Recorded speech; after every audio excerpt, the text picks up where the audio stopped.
আসসালামু আলাইকুম। বাংলাদেশ টেলিভিশন চট্টগ্রাম কেন্দ্র থেকে আজকের এই বিশেষ আলোচনা অনুষ্ঠানে দর্শকদের আমি আমার শুভেচ্ছা এবং অভিনন্দন জানাচ্ছি।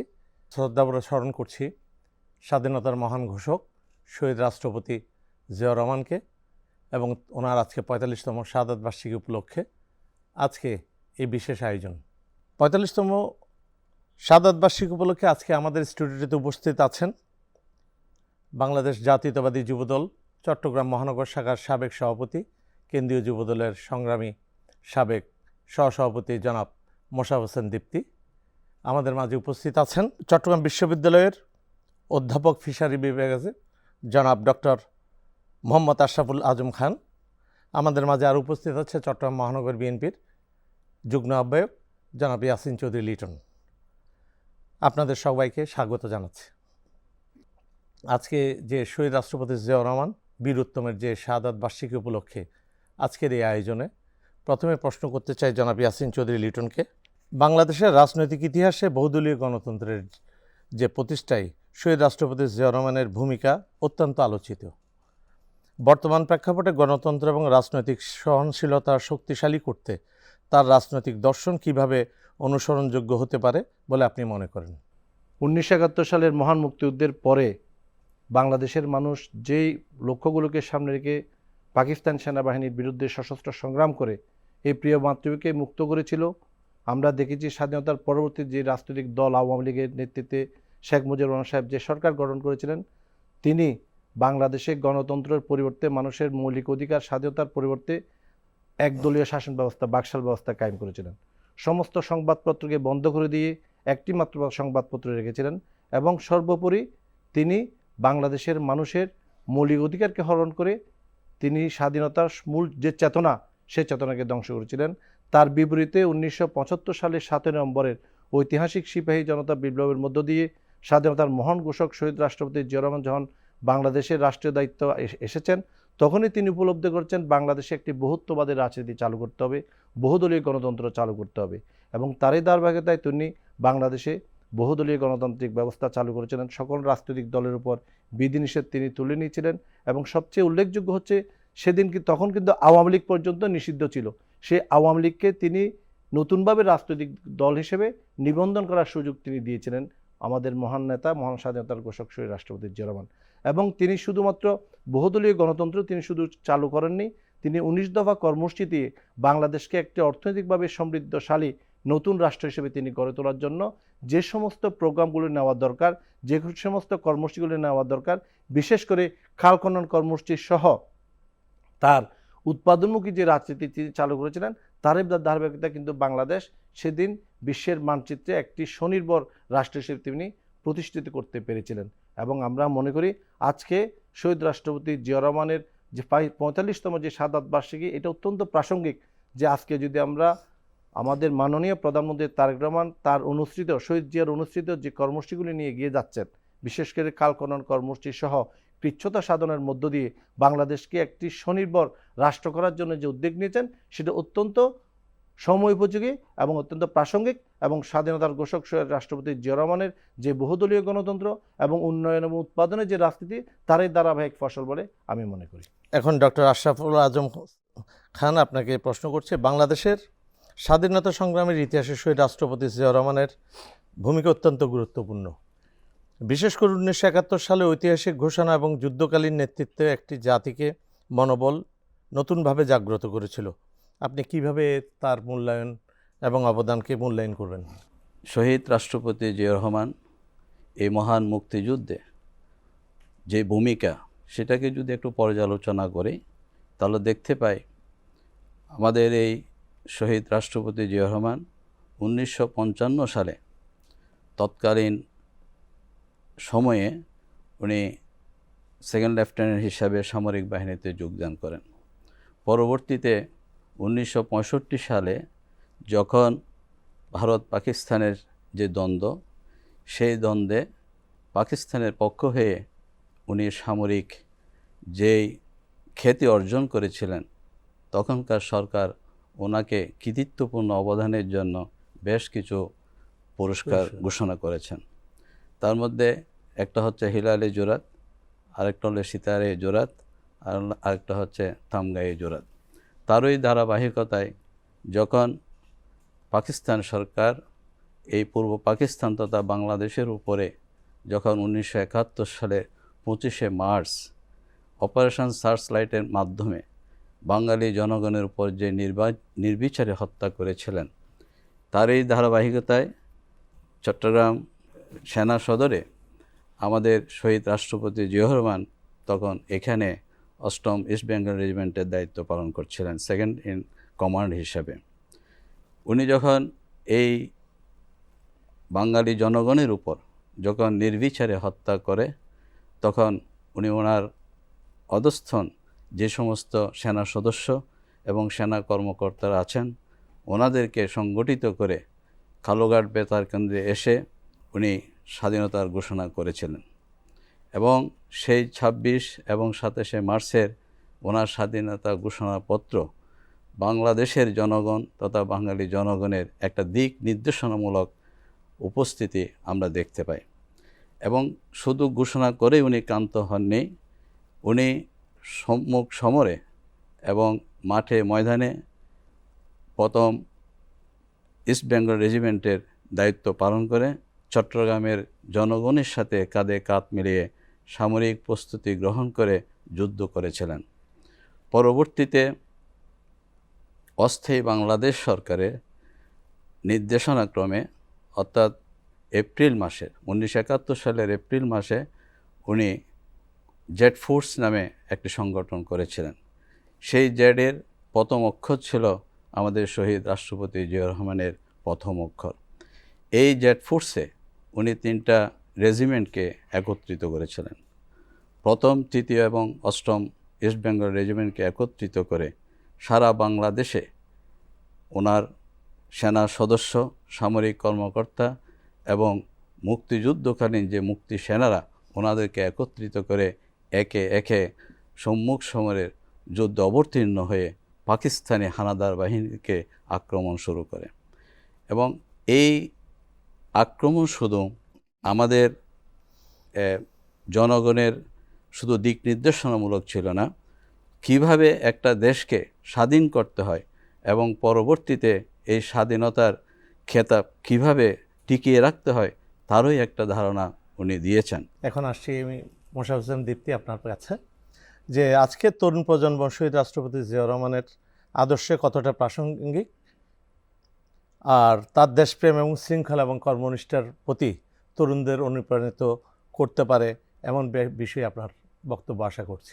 জিয়াউর রহমানের কর্মময় জীবন, ওনার চাকরি জীবন, স্বাধীনতা যুদ্ধ, রাষ্ট্র পরিচালনা, সর্বোপরি রাষ্ট্রনায়কোচিত যে জীবন, এই টোটাল জিনিসটাকে যদি এক জায়গায় আনেন, নিশ্চিতভাবে আমাদেরকে ভাবতে হবে অনেক কিছু।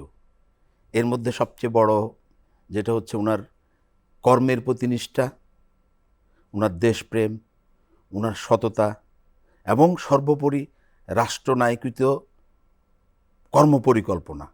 জিয়াউর রহমান যখন শুনলেন যে ওনাকে ফুরাত জাহাজের অস্ত্র খালাসের সময় ওনাকে হত্যা করা হবে, এটা শোনার সাথে সাথে বিপ্লব উদ্যান থেকে ওনার সঙ্গী ফোর্স যারা ছিলেন তাদেরকে নিয়ে উনি গাড়ি থেকে নেমে সেখান থেকে পরামর্শ করে সর্বপ্রথম ঘোষণা করেছিলেন রিভোল্ট, বিদ্রোহ।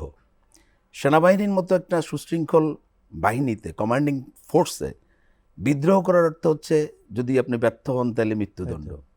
উনি এবং ওনার পরিজন তাদের কথা উনি বিন্দুমাত্র চিন্তা করেন নাই। এখান থেকে গিয়ে কালুরঘাট বেতার কেন্দ্রে কিন্তু সর্বপ্রথম নিজের নামে I major Zia I declared independent Bangladesh, প্রথম উনি নিজের পক্ষ থেকে স্বাধীনতার ঘোষণা করেছেন। দ্বিতীয়তে যখন উনি চিন্তা করলেন যে এটা একটা শুধুমাত্র সেনাবাহিনীর যুদ্ধ না, এটা একটা জনযুদ্ধে যদি পরিণত করা না যায়, রাজনৈতিক নেতৃত্বকে যদি এটাতে সম্মেলন করা না যায়, তাইলে সফল কাম হওয়ার সম্ভাবনা কম থাকবে। তখন উনি আবার দ্বিতীয়বার যে ঘোষণা দিয়েছেন, যেটা স্যার বলেছেন, সেটা দ্বিতীয় ঘোষণা। এটা গেল একটা পার্ট। জিয়াউর রহমান আবার সুশৃঙ্খলার দিক থেকে চিন্তা করেন, আমরা যুদ্ধ জয় করার পরে জিয়াউর রহমান কিন্তু ক্ষমতার জন্য লালায়িত হন নাই, উনি ব্যারেকে ফিরে গেছেন ওনার কর্মজীবনে। আবার রাষ্ট্রের প্রয়োজনে জনগণ সিপাহী জনতার বিপ্লবের মাধ্যমে ওনাকে ব্যারেক থেকে, কারাগার থেকে মুক্ত করে রাষ্ট্র ক্ষমতা আসীন করেছেন। জিয়াউর রহমান ক্ষমতা দখল করেন নাই। আর এই রাষ্ট্র ক্ষমতার মাত্র কর্মজীবন ছিল 3.5 বছর। আমরা যদি চিন্তা করি 3.5 বছরে একটা বিল্ডিংও আমরা তুলতে পারি না, একটা বিল্ডিং পরিপূর্ণ করতে অনেক সময় লাগে। কিন্তু জিয়াউর রহমান এই 3.5 বছরের তার রাষ্ট্রনায়কোচিত পরিকল্পনার মাধ্যমে উনি রাষ্ট্রের সমস্ত ক্ষতকে তোমার রাজনৈতিক দর্শন তৈরি করেছেন, অর্থনৈতিকভাবে একটা তলাবিহীন ঝুলুকে তলা লাগিয়েছেন, একটা কালজয়ী মতবাদ বাংলাদেশি জাতীয়তাবাদ প্রতিষ্ঠা করেছেন। বাংলাদেশের শুধু না, বহির্বিশ্ব ও আন্তর্জাতিকভাবেও জিয়াউর রহমান তার পরিমণ্ডলে এমনভাবে কর্মপরিকল্পনা তৈরি করেছেন, যেটা আজকেও পর্যন্ত আমরা যদি চিন্তা করি তাহলে ওনাকে নিয়ে এই শুধু এই সাবজেক্টে বলতে গেলে কয়েক রাত কয়েক দিন লাগবে।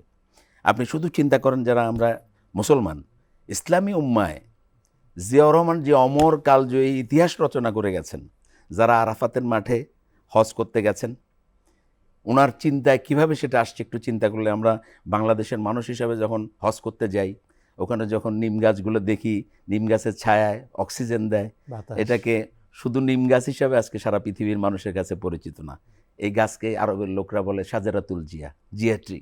এই যে অমর কর্মকাণ্ড, এর মাধ্যমে জিয়াউর রহমান অমর হয়ে আছেন। জিয়াউর রহমানের যে 19 দফা কর্মসূচি, খাল কাটা কর্মসূচি, পরিবেশ বান্ধব, কৃষকের আইলে আইলে, শ্রমিকের বস্তিতে বস্তিতে যে রাজনীতিকে উনি নিয়ে গেছেন, এই রাজনীতি বর্তমান সময়েও প্রাসঙ্গিক। যুব সমাজকে, ছাত্র সমাজকে নতুনভাবে জিয়াউর রহমানের জীবন থেকে শিক্ষা নিতে হবে। বারবার জিয়াউর রহমানের জীবনীকে আমাদের আলোচনা করতে হবে। এই জিয়াউর রহমানের জীবনে এখানে অসততা ছিল না, জিয়াউর রহমানের জীবনে অসচ্ছ কিছু ছিল না, জিয়াউর রহমান কর্মবীর ছিলেন। এটাকে আমাদের তরুণ প্রজন্মের কাছে নিয়ে আসতে হবে এবং 71-এর মুক্তিযুদ্ধটাকে আমাদের জাতির সামনে আনতে হবে। আমরা যদি 71-কে মুছে ফেলি তাহলে এই জাতির অস্তিত্বই থাকে না। এই 7 লক্ষ শহীদ এবং 24-এর শহীদদের রক্তের স্রোত একটাই, দেশপ্রেম। এই দেশপ্রেমকে ধারণ করা এই জিয়াউর রহমানের জীবনের সবচেয়ে বড় শিক্ষা। শহীদ রাষ্ট্রপতি জিয়াউর রহমানের রাষ্ট্র গঠনের প্রশাসনিক শৃঙ্খলা এবং উৎপাদনমুখী অর্থনীতির উপর বিশেষ গুরুত্ব দিয়েছিলেন। আপনার দৃষ্টিতে তার এই উন্নয়ন দর্শন বাংলাদেশের উন্নয়নের ক্ষেত্রে দীর্ঘমেয়াদী অর্থনৈতিক কাঠামো গঠনে কতটুকু ভূমিকা রাখবে বলে আপনি মনে করেন? আমাদের রাষ্ট্রপতি জিয়াউর রহমান যখন 77-এ 21শে এপ্রিল যখন রাষ্ট্রপতির দায়িত্ব নিলেন, উনি প্রথমে যেটা চিন্তা করেছিলেন সেটা হলো যে যুদ্ধ বিধ্বস্ত বাংলাদেশের এই চট্টগ্রাম সমুদ্র বন্দরে যে সমস্ত যুদ্ধ জাহাজগুলা আমাদের বহির্নোঙরে ডুবে গিয়েছিল এবং অর্থনীতির চাকা বিপর্যস্ত হয়েছিল, উনি তখন একটা জরুরি তহবিল গঠন করে চট্টগ্রাম বন্দরকে সচল রেখেছেন। কেন? কারণ এই বন্দর হচ্ছে স্বাধীনতা পরবর্তী বাংলাদেশের একমাত্র অবলম্বন যেটা অর্থনৈতিক পথকে সমৃদ্ধ করতে পারে। কারণ এই বন্দর দিয়েই পণ্য আমদানি রপ্তানি হবে এবং এখান থেকে দেশ উপকৃত হবে। তারপরে উনি যেটা করেছেন সেটা হলো যে উনি সিপিজেড ঘোষণা করেছিলেন, এক্সপোর্ট প্রসেসিং জোন ঘোষণা করেছিলেন। কেননা এটার একমাত্র অর্থই হলো যদি দেশকে পৃথিবীর বুকে মুক্তবাজার অর্থনীতিতে যদি সচল রাখতে পারে তাহলে দেশের উৎপাদন বিদেশে রপ্তানি হবে এবং বিদেশি কাঁচামাল দেশে আমদানি হবে। এই আমদানি এবং রপ্তানির উপর নির্ভর করে দেশের অর্থনৈতিক চাকাকে সচল করা যাবে। পরবর্তীতে যখন দেখলেন এই অর্থনৈতিক চাকাকে সচল রাখতে গেলে একটা আইন প্রণয়নের প্রয়োজন হয়, সেজন্য উনি সংবিধানের এবং সংসদের মাধ্যমে এই সিপিজেড অ্যাক্ট, যেটা 1980 অ্যাক্ট নামে পরিচিত, লাভ করেন এবং এখান থেকে বিদেশিরা যারা বিনিয়োগ করছেন তারা যেন কোনো হয়রানির শিকার না হয়, তারা যেন আস্থা রাখতে পারে বাংলাদেশের এই মাটিতে ব্যবসা করে তারা তাদের জীবন এবং বাংলাদেশের উন্নতিতে একটা অবদান রাখবে। এরপর উনি যেটা দেখেছেন, আমাদের এই দেশে বিশাল একটা পাহাড়ি অঞ্চল রয়েছে। এজন্য উনি করেছেন 1977-78 সালে এই দেশে চট্টগ্রাম হিল ট্র্যাক্স বোর্ড গঠন করেছেন, যেখানে প্রচুর সম্পদ নিহিত রয়েছে। সেই সম্পদ কিভাবে দেশের অর্থনীতিতে অবদান রাখতে পারে সেটা একটা বোর্ড গঠন করেছেন।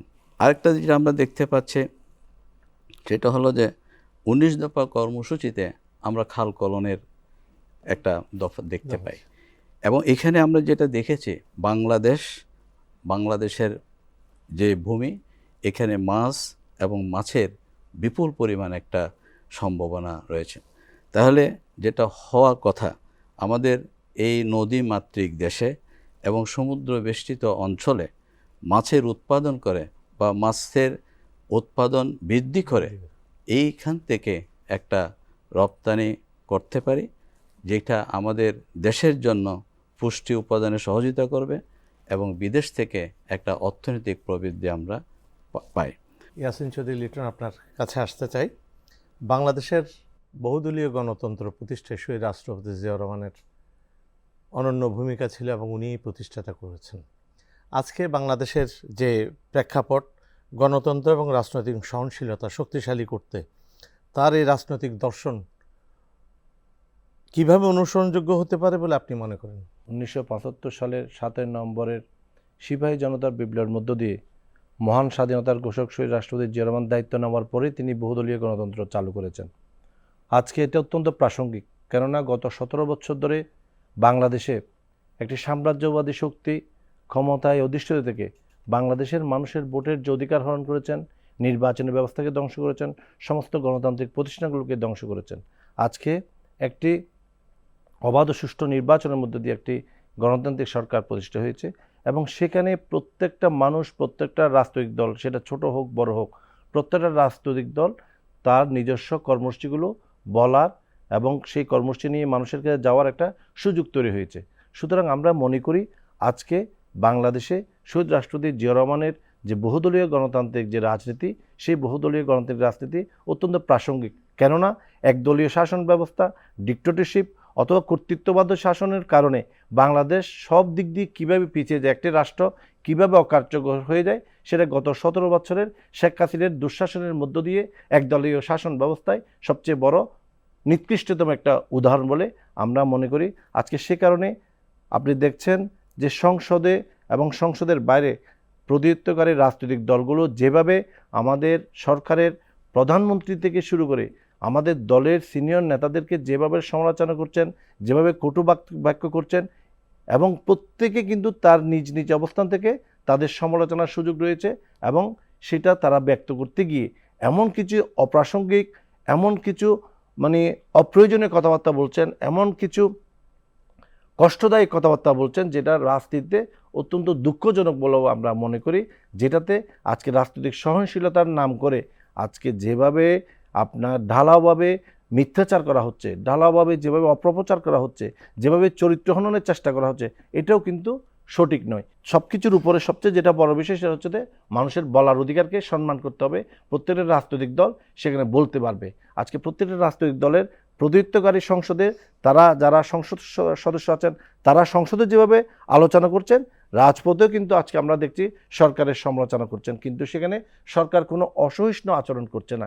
এটাই হচ্ছে শহীদ রাষ্ট্রপতি জিয়াউর রহমানের বহুদলীয় গণতন্ত্রের সবচেয়ে বড় অবদান। শেষ একটা প্রশ্ন করব আমাদের মোশাররফ হোসেন দীপ্তিকে, সেটা হচ্ছে যে শহীদ রাষ্ট্রপতি জিয়াউর রহমানের রাজনৈতিক জীবন, রাষ্ট্রনায়কত্ব এবং তৃণমূল পর্যায়ে যে গ্রহণযোগ্যতা, এই বিষয়ে নানা রকম আলোচনা রয়েছে। তা আপনার দীর্ঘ রাজনৈতিক জীবনে কিভাবে তার দর্শন আপনাকে অনুপ্রাণিত করেছে এবং বর্তমান রাজনীতিতে সেটির প্রাসঙ্গিকতা কিভাবে দেখেন? আমি অনুপ্রাণিত হয়েছি জিয়াউর রহমান, আপনি দেখেছেন কিনা আমি জানি না, আমরা তো সমবয়সী ছাত্রনেতা সবাই একসাথে রাজনীতি করেছি, কলিগ। হেলিকপ্টার থেকে লিফলেট বিতরণ করে গ্রাম অঞ্চলে মানুষকে উদ্বুদ্ধ করার জন্য, যে দুটি সন্তানই যথেষ্ট, আপনার পুকুর বা আঙ্গিনায় মাছের চাষ করেন, গাছপালা লাগান, ফলজ বনজ গাছের মাধ্যমে আমরা কৃষি উৎপাদনকে উৎসাহিত করা, গ্রাম অঞ্চলে মানুষজনকে উদ্বুদ্ধ করার জন্য হেলিকপ্টার থেকে সারা বাংলাদেশে লিফলেট বিতরণ করেছেন। আমি তখন ছোট, সে হেলিকপ্টারের পিছনে আমি মনে হয় 4-5 মাইল দৌড়িয়েছি ওই লিফলেট নেওয়ার জন্য। তো এই যে জিয়াউর রহমান, কোনটা বলে কোনটা বলা যাবে, কোনটা শেষ হবে, এই ছোট্ট আলোচনায় জিয়াউর রহমানকে আলোচনা করার মতো কোনো সাহস, এটা দুঃসাহস হবে। আর পৃথিবীতে সব লোক হয়তো প্রধানমন্ত্রী হইতে পারবে, রাষ্ট্রপতি হইতে পারবে, কিন্তু রাষ্ট্রনায়ক হওয়া, স্টেটমেন্ট হওয়া, এটা খুব কম লোকের ভাগ্যে জড়িত। আপনি জিয়াউর রহমানকে এই ইতিহাস থেকে, মানুষের অন্তর থেকে মুছে ফেলার এমন কোনো কর্মকাণ্ড নাই যেটা বিগত ফ্যাসিস্ট সরকার করে নাই। শুধু একটা জিয়াউর রহমানের নাম মুছে ফেলার জন্য কত 100 কোটি টাকা আপনি অপচয় করেছেন রাষ্ট্রের। আপনি জিয়াউর রহমানের কবরকে তুলে নেওয়ার চেষ্টা হয়েছে। মুক্তিযুদ্ধের স্বাধীনতার ঘোষক, সেক্টর কমান্ডার, যার নামে একটা জেট ফোর্স, ওনাকে আপনি রাজাকার উপাধি দিয়েছেন। 17 বছরে জিয়াউর রহমানকে এমন কোনো কর্মকাণ্ড নাই যেটার মাধ্যমে জিয়াউর রহমানকে মানুষের অন্তর থেকে মুছে ফেলতে চেয়েছেন। কিন্তু জিয়াউর রহমান তো ক্ষণজন্মা পুরুষ। ওনার কালজয়ী কর্মকাণ্ডের মাধ্যমে এই দেশের 18 কোটি মানুষের অন্তরে এমনভাবে প্রতিষ্ঠিত হয়েছে, বাংলাদেশ যতদিন থাকবে, পৃথিবী যতদিন থাকবে, জিয়াউর রহমানের অমর কীর্তি বাংলাদেশের মানুষের অন্তরে থাকবে। ধন্যবাদ আজকের অতিথিবৃন্দ এবং বিটিভির কলাকৌশলী এবং দর্শকবৃন্দকে, যে আজকের শহীদ রাষ্ট্রপতি জিয়াউর রহমানের 45তম শাহাদাত বার্ষিকী উপলক্ষে আজকের এই আলোচনা থেকে আমরা শিখব এবং এটাকে ধারণ করার মধ্য দিয়ে আমরা আগামী দিনে দেশ গড়ার জন্য এগিয়ে যাব। শহীদ রাষ্ট্রপতি জিয়াউর রহমানের আত্মার মাগফিরাত কামনা করে আজকের এই অনুষ্ঠান, বিশেষ অনুষ্ঠান, আমরা বিদায় নিচ্ছি। আল্লাহ হাফেজ।